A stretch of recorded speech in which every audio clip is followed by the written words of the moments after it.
பலத்த மழைவீழ்ச்சி மற்றும் காற்று தொடர்பில் வளிமண்டலவியல் திணைக்களம் ஆம்பர் நிற எச்சரிக்கை அறிவிப்பு ஒன்றை வெளியிட்டுள்ளது. நாளை முற்பகல் 8 மணி வரை செல்லுபடியாகும் வகையில் இந்த அறிவிப்பு வெளியிடப்பட்டுள்ளது. இயங்கு நிலை தென்மேற்கு பருவப்பெயர்ச்சி காரணமாக நாட்டின் தென்மேற்கு பகுதிகளில் தற்போது நிலவும் மழை நிலைமை மேலும் தொடரும் என எதிர்பார்க்கப்படுவதாக அதில் குறிப்பிடப்பட்டுள்ளது. மேல் சப்ரஹமுவ மற்றும் வடமேல் மாகாணங்களிலும் காலி, மாத்தறை, நுவரெலியா மற்றும் கண்டி மாவட்டங்களிலும் சில இடங்களில் 100 மில்லிமீட்டருக்கும் அதிகமான பலத்த மழைவீழ்ச்சி எதிர்பார்க்கப்படுவதாக வளிமண்டலவியல் திணைக்களம் குறிப்பிட்டுள்ளது.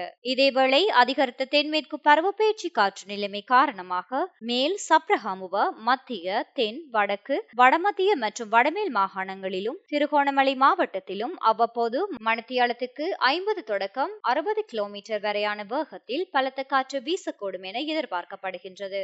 நாட்டின் ஏனைய பிரதேசங்களில் அவ்வப்போது மணித்தியாலத்திற்கு 30 தொடக்கம் 40 கிலோமீட்டர் வரையான வேகத்தில் ஓரளவு பலத்த காற்று வீசக்கூடும் என எதிர்பார்க்கப்படுவதாக வளிமண்டலவியல் திணைக்களம் குறிப்பிட்டுள்ளது. இதன் காரணமாக பொதுமக்கள் மிகவும் அவதானத்துடன் செயற்படுமாறு அந்த திணைக்களம் எச்சரிக்கை விடுத்துள்ளது.